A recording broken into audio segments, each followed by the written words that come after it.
মূর্তি সংস্কৃতি বাংলাদেশে এমনভাবে এসেছে, এটা তো ভারতীয় কালচার। ভারত বাংলাদেশে এই মূর্তি কালচারটা ভাস্কর্য হিসেবে ঢুকিয়ে দিয়েছে, মূর্তিকে ভাস্কর্য হিসেবে দিয়েছে। এখানে দেখা যায় একজন বিশিষ্ট ব্যক্তি, যেখানে জিয়াউর রহমানকে আমরা খুব ভালোবাসি, কিন্তু সেই জিয়াউর রহমানের পর্যন্ত মূর্তি বানানো হয়েছে।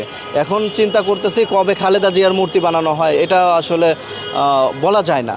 তো আমি যেটা মনে করি, এই মূর্তি সংস্কৃতি থেকে বাংলাদেশের মানুষকে বেরিয়ে আসতে হবে, কারণ এই মূর্তির রাজনীতি এটা ভারতীয় রাজনীতি। এরা বাংলাদেশকে বিভিন্নভাবে শিরক এবং বিদাতের মধ্যে ঢুকিয়ে দিতে চাচ্ছে। এখন বাংলাদেশ যেহেতু 92% মুসলমানের দেশ, বাংলাদেশের মানুষের আবেগের জায়গা ইসলাম, তো সেই ইসলামকে কটাক্ষ করার জন্যই এই মূর্তি সংস্কৃতি এই ভাস্কর্য হিসাবে ঢুকিয়ে দিয়েছে। জুলাই জাদুঘরে যেভাবে মূর্তি ঢুকিয়ে দিয়েছে, এখানে আমরা দেখেছি আলেমের মূর্তি দিয়েছে, আরও অনেকের মূর্তি দিয়েছে। শেখ মুজিবের মূর্তি ভাঙা হয়েছে, শেখ মুজিবের মূর্তির উপর প্রসাব করা হয়েছে।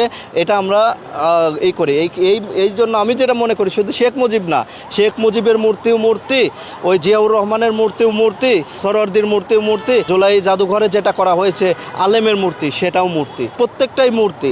তো যদি আপনি ভাঙতে চান, যদি আপনি ধর্মীয় হিসাবে যান, সেক্ষেত্রে কোনোটাই জায়েজ না। আমার ব্যক্তিগত মত হিসাবে আমি যেটা মান্য করি, সেই হিসাবে এই মূর্তি সংস্কৃতি থেকে বাংলাদেশে আসতে হবে।